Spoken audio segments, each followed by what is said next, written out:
Joshua Smith here, and welcome to the GSD Mode podcast. Now get shit done and smash that subscribe button now. What is up, my peeps? Joshua Smith here with another GSD Mode podcast where we interview top real estate professionals, top entrepreneurs, and straight top badasses that they're dominating their space. And today, you guys, we got the best of the best. Again, our guest today, I'm so excited to have on the podcast. And just to give you guys a little bit of context of who our guest is before we jump in today. So our guest today, Stephanie Vitacco. So she consistently is in the top 100 agents nationally, so throughout the country, in the Wall Street Journalist. In 2019 was named the #1 individual agent for Keller Williams internationally. Sold 7,000 homes. And in 2020 did 160 million in gross sales volume and 192 closings. So she's been in the business for about 30 years now, and is doing the production that by herself that a lot of mega teams aren't even doing. So I'm just so stoked and honored to have Stephanie with us today. Welcome to the show. Thank you for having me. Yeah, no, I'm so excited. I mean, obviously your production is so impressive, and everything that you're doing and building, and I mean, all of that is so amazing. I'm so excited to learn, from that. But as I was telling you off air, what I love about being able to pick brains of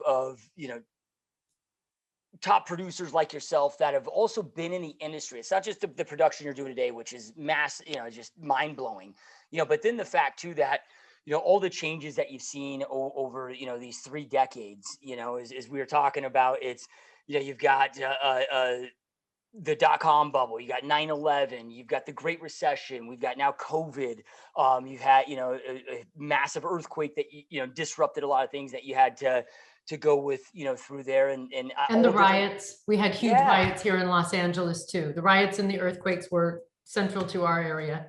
Yeah. So, and there's going to be a lot of changes that come in the future, right? As well. And it's, that the ability to be able to not just survive, but to thrive during, all of those times. It's, you got to be able to move, adapt, and shift. So I'm so excited to pick your brain and learn from you on all different fronts. But before we get into all of that stuff, I'm always curious on our guest journeys that led them here in the first place. So we wind the clocks, 30 some years ago or so forth, like why real estate? How did this journey begin?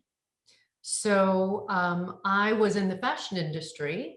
I was very young and I was getting too old for the fashion industry. So I had I had an acquaintance who was selling real estate. And this was in the late 80s.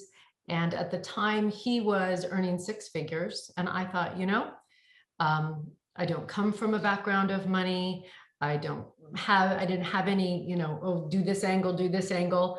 And I thought, what am I going to do? And I kind of looked at him and said, that looks interesting.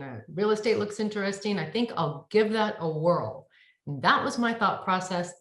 I got my license in March of '88. And here we are 33 years later, just like that. Yeah, no, I love it. And thank God you did, right? Absolutely. So as you jumped in, because we know that, and I don't know, if this still holds true, but historically, it's been something around 90% of agents that end up not making it through those first few years. And like all business is a very high failure rate and so forth. And those first, that first year, 2 years, 3 years can be so crucial. And it doesn't sound like your background previous to this was sales or like real estate related and, so forth. I mean, what was that first year like, in those first couple of years like that allowed you to, at least be able to not become a statistic where you could go out there and create this amazing career? So it was painful. It was very painful. I think it was my sheer determination to want to succeed. I knew that I was not smart enough to invent something, or I didn't have a law degree or, a degree that could take me into a specific direction. So for me, what I saw in real estate was, to me, financial stability in my life, to create it on my own, was very important. It's very important to me. And so I figured this was a way in. I'm also naturally not I would be the person voted off the island in Survivor. I'm not I'm not good at that kind of mind jumping. So I knew I probably wouldn't be great in a corporate setting.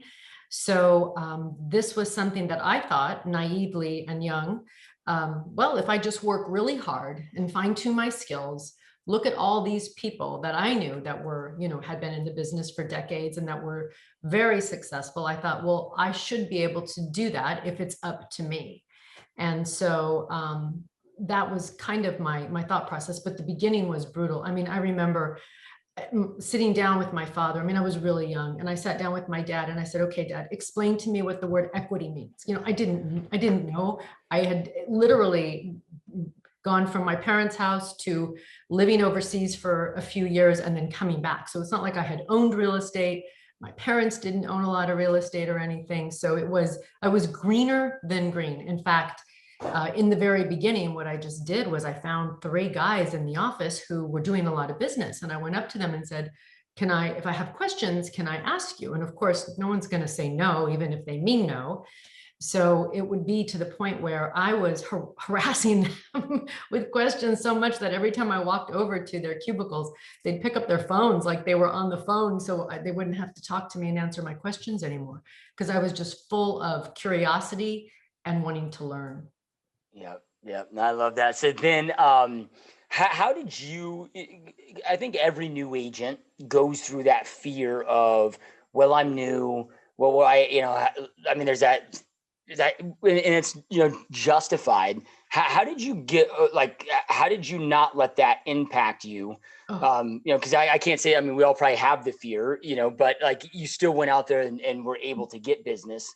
How did you push through that, or what advice do you give when new agents have that fear? Absolutely. I was barely 21 and I didn't look a day over 15. I mean, I looked really young. So people would always ask me, they don't ask me anymore, but they would say, how old are you? And so I couldn't tell them I was 21 because they wouldn't trust me with their home. So what I would usually say, if they had the gall to ask me how old I was, I would say, well, how old do you think I am? And I would make them guess.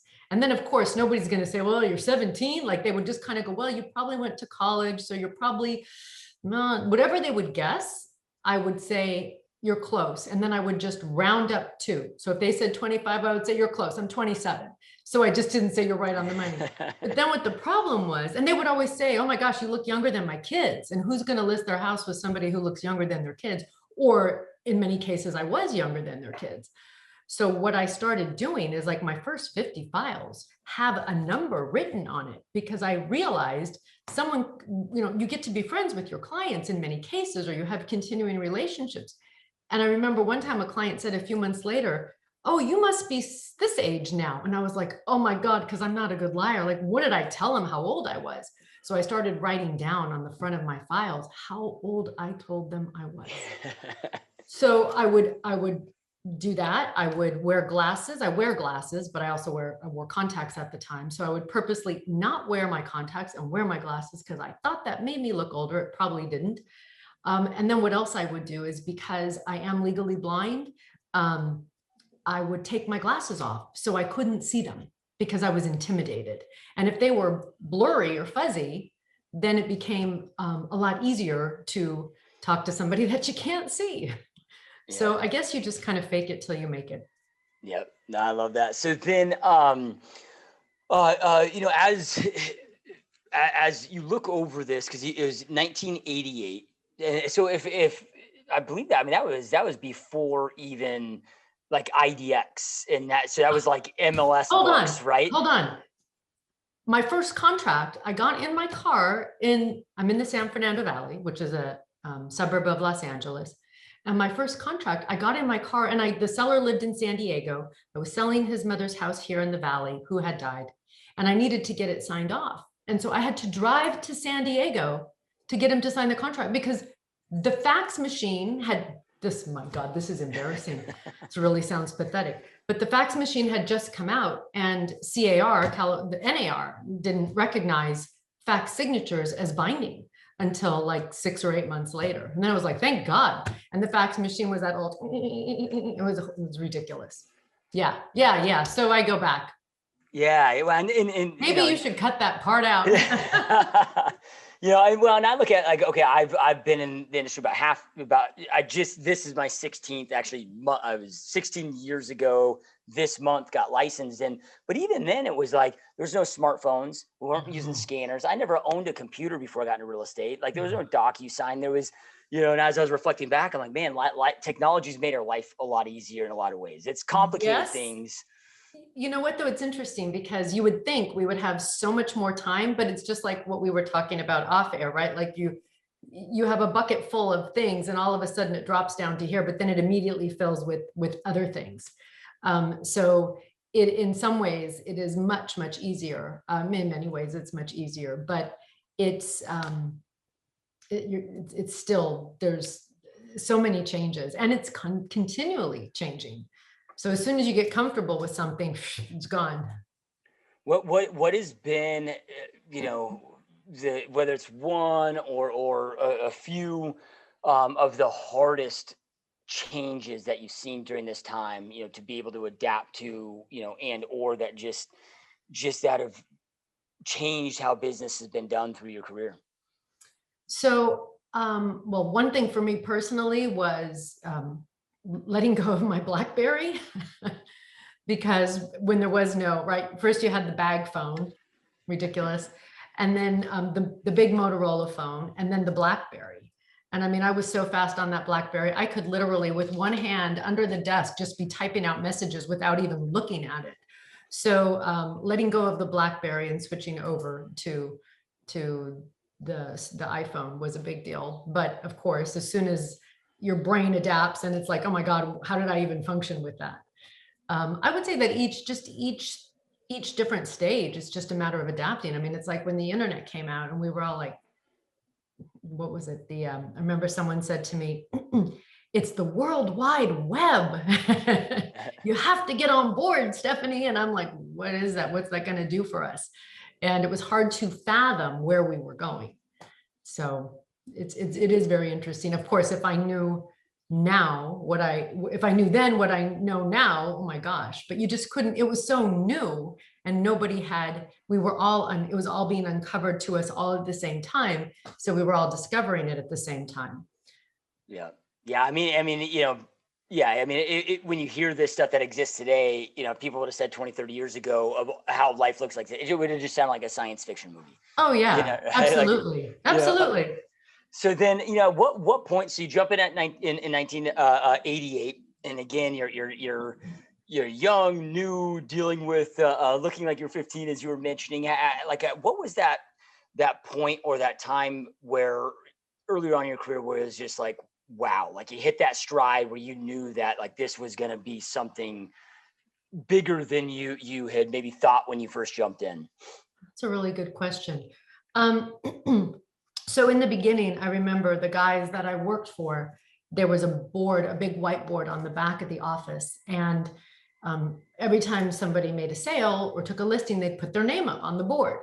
And the broker walked me around the office and he introduced me to everyone and he showed me the whiteboard and he said, that's where you put your name. And I looked and I saw the same names and I saw they were putting up 3 to 5 sales a month. So I thought, I guess that's just what you do. I had no preconceived notion. I didn't have any expectation. That's what I thought you did. So the first 6 months I was learning tremendously. And then probably, I think in my 6th or 7th month, I put up 4 sales and everybody was like blown away. And I'm like, what's the big deal? That's what you told me to do. So it was really from a place of no expectation and just not being naive, not knowing any different. Like I didn't think, is it going to be hard to do 4 sales? Is it going to be difficult? What are some people not doing? I didn't think of any of that. I was just like, okay, that guy, and that guy are all doing 3 to 5. I guess that's what you just do. Yep.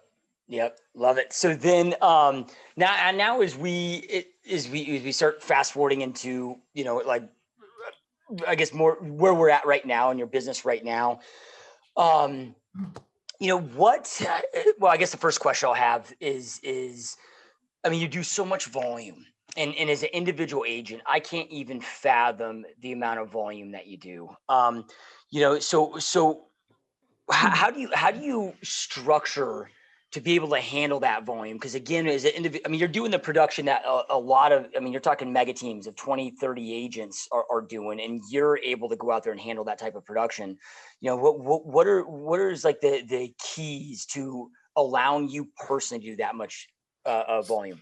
Sure. So I've really focused my attention on being good at one thing, and that is I'm really a very strong listing agent, and that's what I enjoy. Still, to this day, I get a call from somebody who says, I want to sell my house. That's what does it for me. You put me at bat, I can hit. And so that is my skill set. I am really good at going into someone's home, telling them what they need to do, telling them what to expect, being the pilot, telling them I'll guide them through and guiding them through, and then executing and making it happen. So I will go on. My conversion rate is between 85 to 90% of the appointments that I go on. I track all my numbers. I follow them closely. When I don't get a listing, I will ask why very nicely. I want to know why. And I do have, obviously, I have a support staff that helps me because I couldn't do all the detail work that goes with it, right?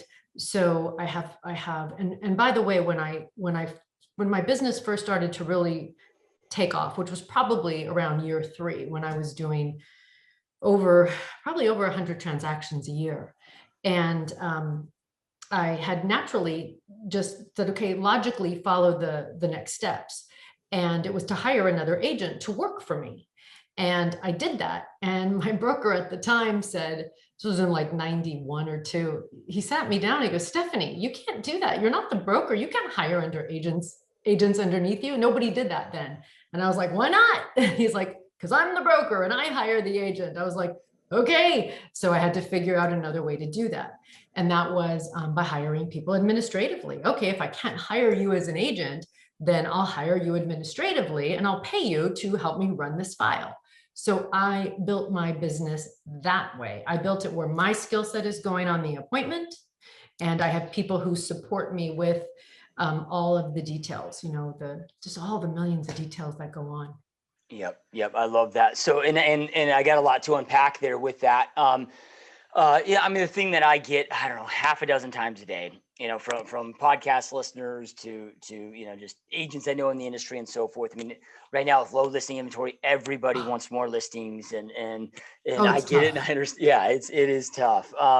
But before we get into, how, what's worked for you to go out there and get listings, what do you, it's like, okay, hey, we can get to the kitchen tables, but if you can't convert them into a client, and then if you can't perform, pretty quickly, you're probably going to get a bad reputation. You will get fired. And you get fired and exhaust a lot of money, time, and energy and so forth.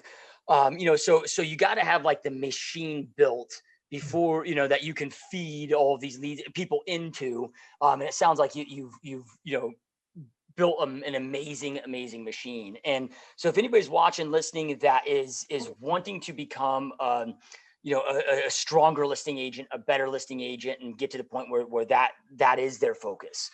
Like what would you say the keys are when it comes to the actual listing agent side, not necessarily the, getting the listing clients? So I would say one thing, that it's not about building the machine first. For me, the machine came synergistically with what I was doing. So I was doing it all at the beginning, and then I was like, I just can't do this all. I was literally sleeping on the floor in my office, and it was insane.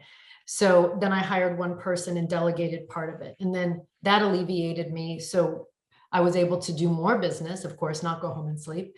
And then we hired another person. That's why I built it very slowly. It's like a house of cards. You just go one level at a time. So it's been a very slow and careful build. I'm also very bottom line. I'm very aware of the bottom line. I mean, why work so hard if the net is not going to make sense? So I'm very cautious about, I run my business like a business, and I watch where the dollars go and make sure that they're as productive as possible. Yep. Love it. And maybe I probably used the wrong wording of when when I was saying machine, I probably should have said process, meaning like your ability to go out there and, okay, you get the appointment, you got to be able to close the appointment. You need to know how to lead the client and, allow that to be a successful process and so forth. And, is there, like, if you look at a lot of agents today, I know that you see a lot of agents out there that are jumping in the business, and whether it's mistakes that you see agents doing that allow them from being a great listing agent, and whether that be meaning like, hey, you got to know your product, you got to know how to lead the client, you got to know how to get them those results, and so forth. But what would you say is really important, like if somebody's watching, listening to this, and they want to learn how to become a world class, you just throw a term out there, listing agent. What are some of those key things that you found that, like, okay, hey, like, you need to master this thing? And an example of this is, I was thinking this was about a year or so ago. I'm like, there's so much emphasis in our industry of lead generation trainings and, so forth. But throughout my career, like, I haven't seen a lot that are like, okay, well, here's classes and so forth that are there, these where people are attending and are popular of, okay, well, like how to have a higher level understanding of staging, how to go in here and walk in here and tell your clients, hey, if you do these 3 updates and these 3 upgrades, that'll cost you about X, that will return you X. A lot of agents have very little knowledge on the product itself. So, throughout your experience of this, that's allowed you to become such a dominant listing agent, what would you say some of those key things are that people need to master to become a great listing agent? So I think a lot of it comes with experience, and experience is what you get when you don't get what you wanted, right? So it's from messing up. And for me, I learn by doing. So I think you have to know how you learn and then be a student every day. I think that listening to your clients is so important, because for some people, the staging is going to be critical and that's what they're just going to focus on. So then you have to focus on that. For other people, that's not it at all. So you really have to listen to what their needs are. I have joked for years that after, selling almost 7,000 properties, I should have like an honorary degree in psychology. We're more psychologists and counselors than I feel like a real estate agent. Real estate is the byproduct, if you will. But it's listening to what their needs are, asking a lot of questions, and going at their pace, going at their level. So you have to find out what that is. And then following up, you have to follow up. I just listed a property. I've been following up with them since last July. I mean, it just gets in the queue of it's a major life decision, and everybody goes at different pace, and you have to provide value to them and help them. But you don't know what the value is if you don't ask the right questions and then listen. Yeah. I love that. So then, right now everybody's going through this massive inventory crunch. And it seems like everybody I'm talking to, I shouldn't say everybody, but the vast majority are more buyer heavy than they've probably been on a percentage standpoint, from buyer versus listing business and so forth. And it can be a struggle. It is. What are things that you are doing, today that seem to be working well to go out there and get listings? So that's a good question. And thinking about it, it's like saying to somebody who works out 7 days a week and eats perfect and only drinks water, how do you get in great shape like that? Right? It's not any one thing. It's years and layers of discipline and being fastidious. It's also, you have to be so fast. Like, you have to get back to somebody right away. I've been known to jump into a stairwell if I'm at a conference to take a listing call, because unless it's a really warm client, even my really warm clients, they'll be like, yeah, we're not ready. And then all of a sudden they text me, and then I was in an appointment and they've texted me and called me 3 times within an hour, because now they're ready. And so you have to jump fast. So you have to be agile and you have to move quick. So for me, the way I get my business, and I also track where my business comes from, right? So I can see those resources, and it's not any one area. It's past clients, referrals. It's past clients, it's past client referrals, it's agent referrals from across the nation. It's people seeing my signs. It's people Googling me or Googling, who's selling houses in this area, and my name comes up. Which I realize in order to get your name there, you have to have the business. So how do you get the business without the business? And that was my problem too in the beginning. It's responding to those calls. It's networking. I belong to a couple of networking groups, and that takes years too, because in the beginning, people are getting to know you. They have to know and trust you. So it's all of those areas, and it's not any one area, because I never know where it's gonna come from. But if you pick even 3 things, whether it's, you've got kids at school, so then network at the school, or you go to a church or a synagogue, network at your church or synagogue. Or if your spouse, whatever your spouse's industry is, and you can network through that. I mean, pick 1 or 2 things and then just really stay consistent, because it takes time. It takes time. Yeah. And I love that you bring that up, because I mean, we're in this instant gratification era society. You click a button, you have the Amazon package at your door in 24 hours or less. And if not, you're upset. Yeah. And what's taking so long? Yeah, people want things now, and it is. It's one of the. I mean, it's a title of a book, but I love the saying of, dig the well before you're thirsty. So it's been Yes. years and years and years of digging that well, and now that business. But here's the cool thing about it too, is what you're not saying is, oh, hey, I spent X amount of years digging this well, and now I just get to lay back and enjoy the fruits. It's like, no, I'm still digging. Right, I'm still hustling. Every day. Yeah. You can't rest on your laurels for a second. It will evaporate so fast. It's, again, back to the diet analogy, right? You can't work out for 10 years and then for a month eat potato chips and French fries. It'll all just go away. Yep, 100%, 100%. So then, when you talk about, well, I'll go, because you mentioned past clients and past client referrals. A question that I get quite a bit is, hey Josh, it's easy for me to develop those strong past relationships and get that repeat referral business from buyer clients, because you're working with them, and it's, but a lot of seller clients, it seems like the buy side might be a little bit more relational and not so much transactional. Maybe it's because they're not paying the commission, and you're spending more time together, but on the seller side, there, with the question that I get, is that they have more of a challenging time of building those kind of long-term strong relationships like they do on the buy side. And what has been, what are some of the things that you do to maintain those strong relationships after the fact, to get that repeat referral business? Sure. So I think all of it is not easy. And I think it's just being personable with people and finding out what their interests are, and what makes them go, what their hot buttons are.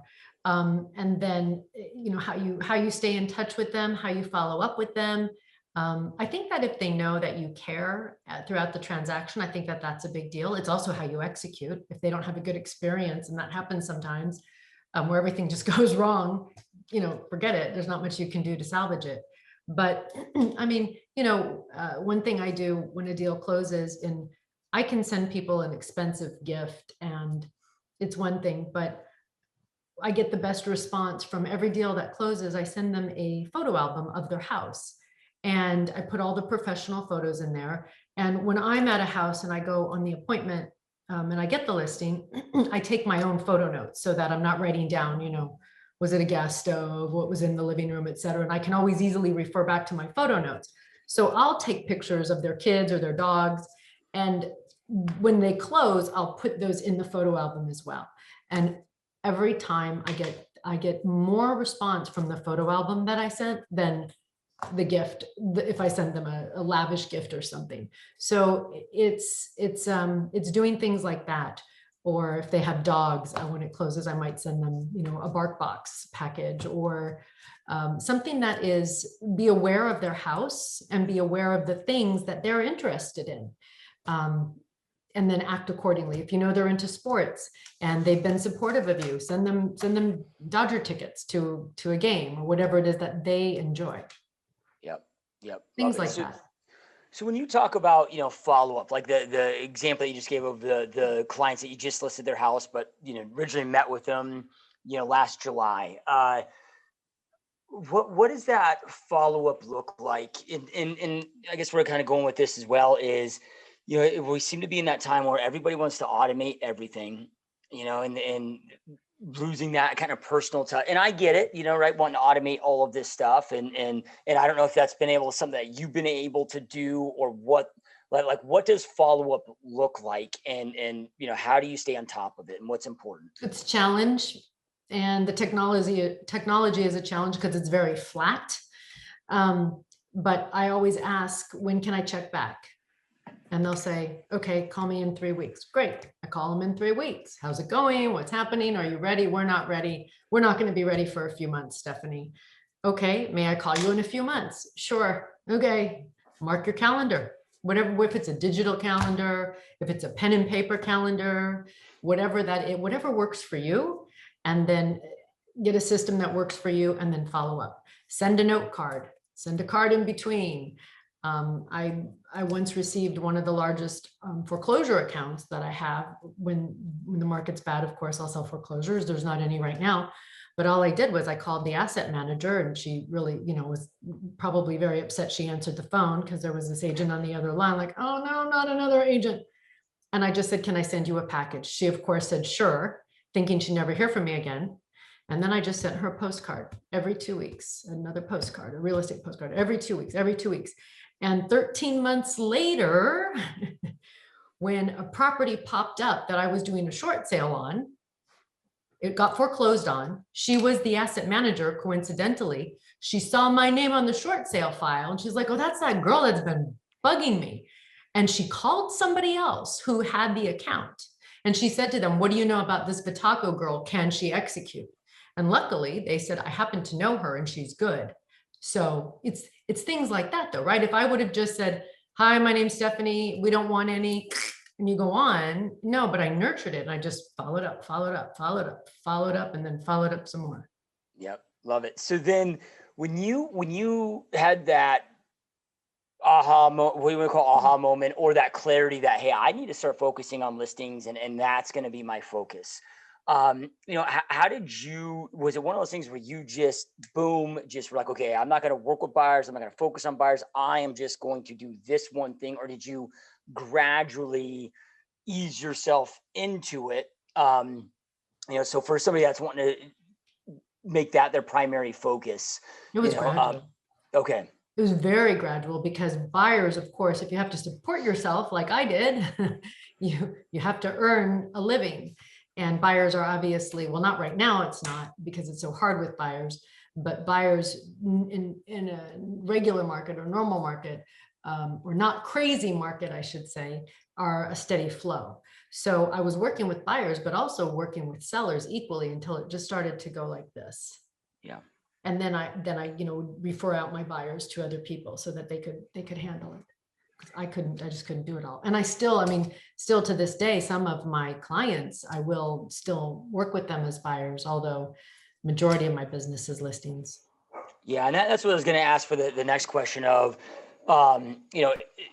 do you ever take on buyers, and what that looks like in the event of, all right, maybe you got somebody that's selling and maybe they're moving up, in that situation, do you still work with them? Sure. Or do you always refer them out to an agent on the team? Or I usually refer them out to someone. However, some of my clients, they're my friends. So if they're my friend, it's a little bit different. So it just depends, but rarely, because I tell them you'll be better served working with this person rather than working with me. But there's some people that you just can't do that with. You just can't. Yeah. So then I'll work with them. Is there any kind of like words of caution of so people don't feel passed off, right? Of, well, why aren't you working with me here? And so forth, as you're kind of letting them know that, yeah, I'm going to list your house, but you need to work with this person over here to go buy. It's tough. It's very difficult. So what I usually say, and it's the truth, is that I work with, and I'll give the name. And so this way, one of us is always available to you. And then it just depends on scheduling. So, and then that person better be really good if you're telling them that, you're telling your client that, so that they're comfortable with it, because it's all about the comfort, right? It's no different than like my relationship with my CPA. He has a bookkeeper. Well, she's a good bookkeeper, right? She's like really good. So she does almost everything he does, but alleviates him so he can do other things. If she sucked, I would be right back on him. Like, look, that's not working for me. But because she's good and she can meet my needs and she can meet me at my level of my demands, I'm cool with her. So it's the same thing. I look at it as, how would I feel if I was in their shoes? But then also you have to match their level of thinking, because not everybody thinks like I think. Yep. Love it. So then, speaking to, building out because you've got a great support system, amazing people helping you manage the process and so forth. And that's a scary thing, right? Going out there, I think the hardest hire is always our first hire, and it can be so scary, and especially because you're also an area where these aren't cheap properties that you're listing either. And Right. Clients at that level buying the properties that you're selling, like they have high expectations, versus, maybe in a market where you're selling $150,000 homes, right? And not to say that we should all take this serious regardless of price point. What's the key to finding those great people that can be detail oriented, that can execute on those important processes? Well, as I think you said it earlier off air, you have to kiss a lot of toads. You got to go through a lot of people. And I mean, I'm a really good salesperson. I'm not a great manager. That's not my skill set. And I think you have to know what you're good at and what you're not good at, and then look to other people to help you with what you're not good at. It's hiring slow and firing fast. It's, going through several interviews, not just getting the first warm body on board, because you'll spend, and I've learned this the hard way, you'll spend so much time training them, and then you figure out, oh, that's the wrong person. And to start over again is just so painful. So, or you get the right person and they're great for a period of time, and then they move away, or they have personal problems, or they want to get out of the business, or whatever it is, and you got to start again. There's no easy answer. There's just no easy answer. It's just talking to a lot of people and really being cautious in the hiring process, and maybe have your broker interview them, have somebody else on your team interview them. If you don't have anybody else on your team, get your manager to interview them, and get other opinions, and be very careful. Yep. I love that. So then, what his, you talked about during the Great Recession, I guess, 2008 to 2012 time, of getting, doing listing foreclosure at that time, and you mentioned doing short sales, and, but again, as we talked about earlier, it's between the earthquake and I don't know, is there, I'm sure there's probably a name for the big earthquake. Yeah. The 94 earthquake, the earthquake Okay. of 94. Oh my gosh, it was like 7.1. And then they downgraded it to 6.7 because of financial reasons. Because if you went over a certain level on the Richter scale, then we would be entitled to more money for this location. So quickly, it felt like a 9 is what it felt like. Yeah, that was crazy. Yeah. Can't even imagine. So then, okay, so, you have, events that are taking place, and events that we can't plan for per se. You can't plan for an earthquake within that magnitude. You can't, things like 9/11. Again, there are a lot of, and when I say disruptions, I mean, it might be a market crash. It might be something like COVID. It might be, it could be technology. We don't necessarily know what those are, but we've got to be able to adapt and shift and change, and almost be a chameleon, if you will. And you've been able to do such a brilliant job at that. And anybody that's in the industry, they are going to have to learn to do the same. I mean, you can't get, I guess, stuck in our old ways and not be willing, to shift and change. So what would you say the key is that has allowed you to be able to reinvent yourself and so forth, and continue to just crush it regardless of things that are outside of your control that are taking place? Laser focus.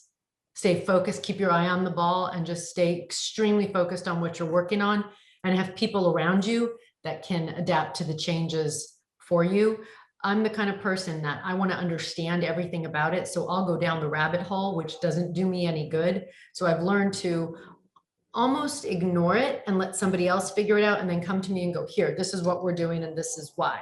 Because if I'm the one doing it, I want it perfect before I'll launch it or do it or take care of it. So I stay focused on the business, and the business doesn't change. The core of the business doesn't change. We're dealing with people and selling their homes. How we do the business around it changes. So I stay focused on the business and the clients, and then integrate myself into the systems that we're constantly tweaking and morphing around us, because it's just a constant, it's a constant morph. Constant. Yeah. What would you attribute to your personal success of staying laser focused? Because let's just take COVID as an example, because we're still, we're kind of hopefully getting to the end tail of this thing, but we're still in the, in the middle of it, if you will. But you can't get away from it. You can't, the news is, even if you don't watch the news, it's, people are talking about it. Every conversation that you have seems to have it. Talking to clients, they're freaking out about it. And it can be so hard to not freak out and not get mentally overwhelmed and stay laser focused. What do you do that allows you to just boom, like amongst crazy chaos, like you are calm and focused? I don't know about calm. Okay.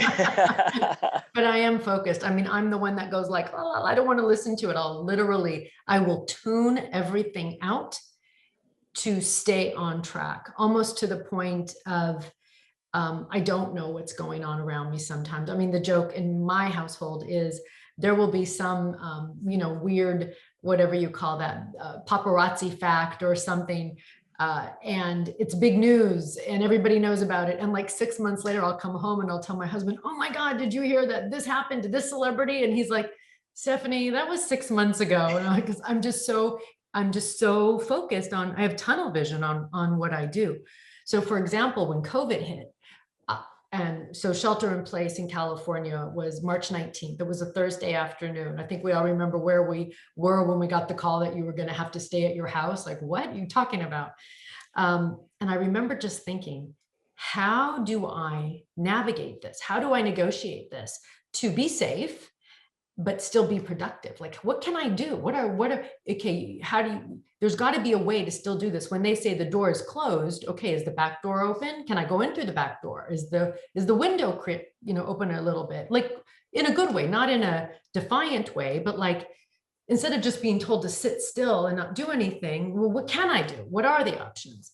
And so that was how I applied myself. And it was literally, I mean, I remember talking to clients and I would say, are you comfortable meeting? No, we're not comfortable meeting. Okay.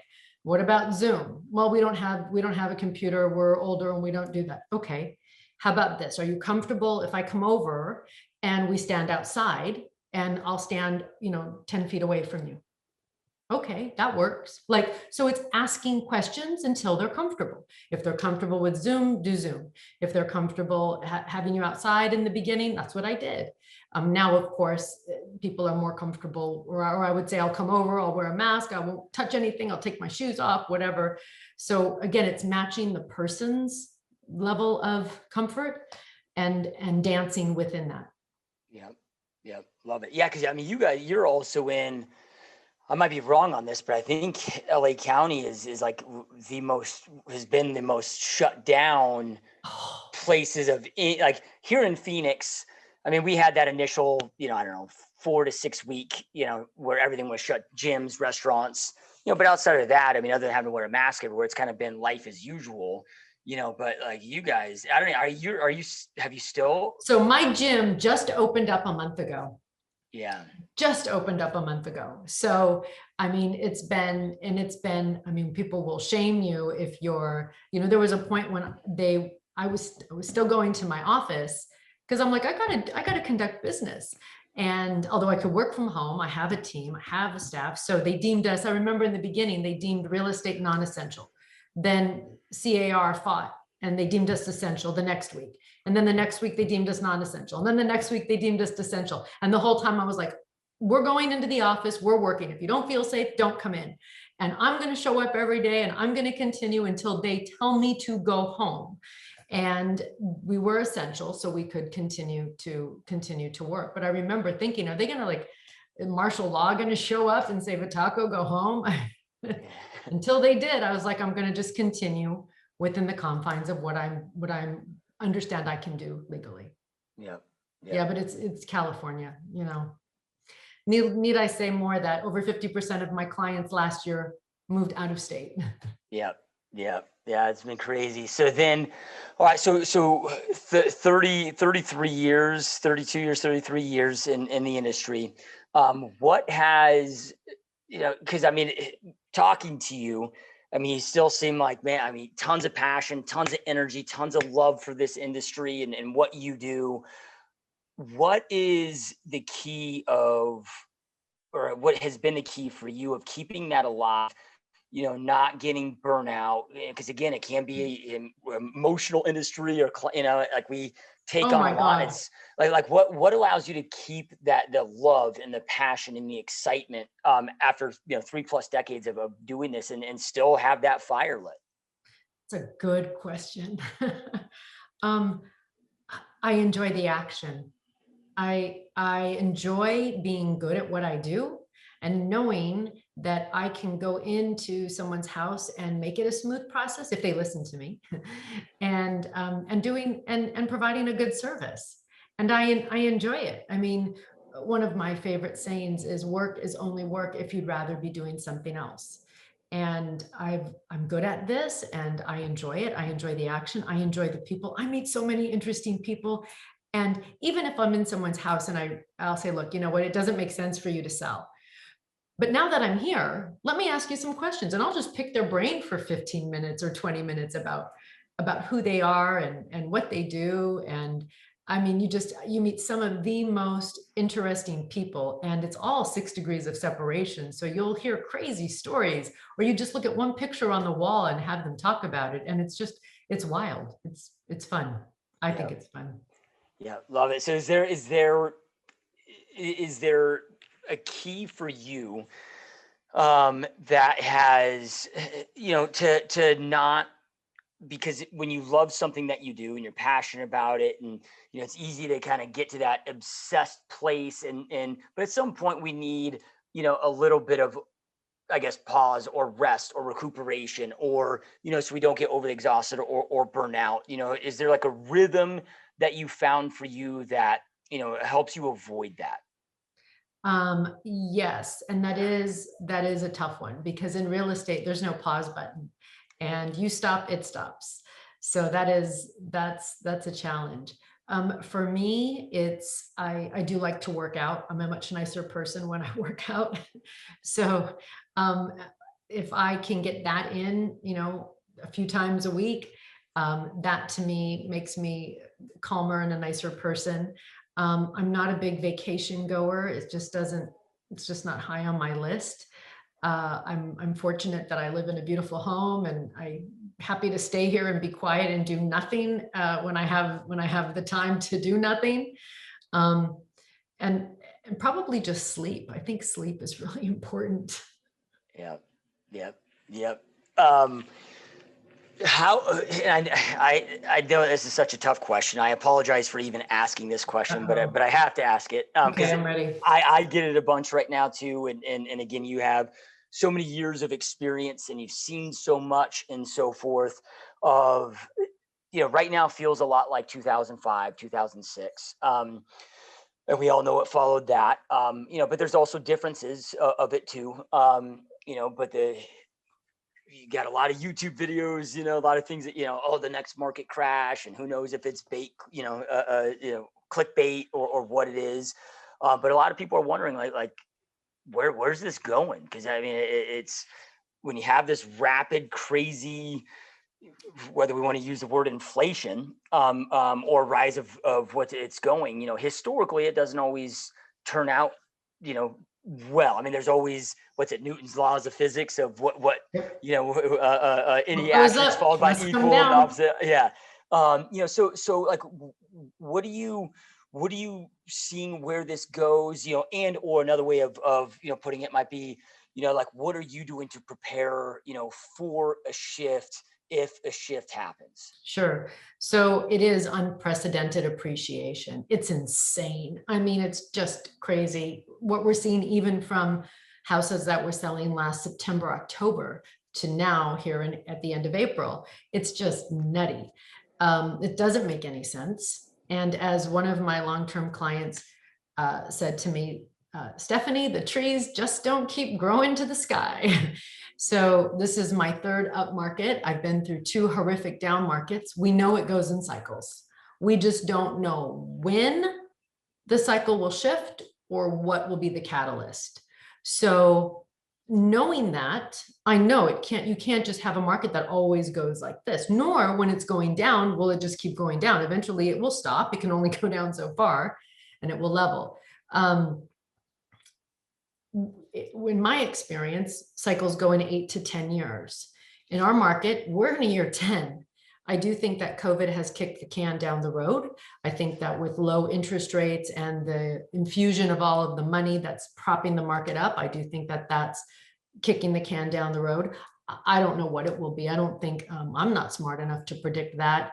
And shoot, in the last market, there was only one guy, and they wrote a movie about him practically, right? The Big Short.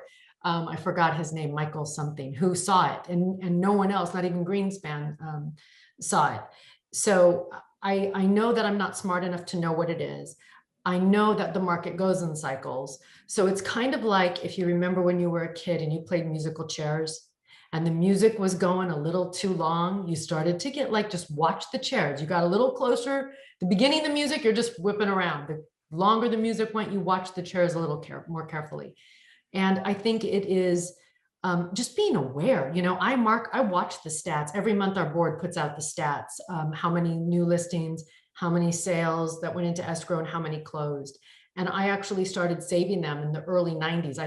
Of course, because that was before the internet, you had to print them and save them. So I have a drawer in my office that literally has every single month all the way. I could be the personal archive for our board of realtors. But the numbers tell you a story, and the numbers tell you where you're going. So that's one way to watch, right? If you all of a sudden you see the numbers start to go up. But I don't really think there's much you can do to prepare for it. I think you can be aware of it. And then when it's just like musical chairs, when that music stops, you just better be close to a chair and grab one. Yep. Yep. Be flexible and agile. What, when you say the numbers tell you a story, like what are, the things, I mean, is it, let's just say, mainly inventory rates, like, okay, anything under 3 months typically, gets into a seller's market, and then lower it gets, the more severe the appreciation may be.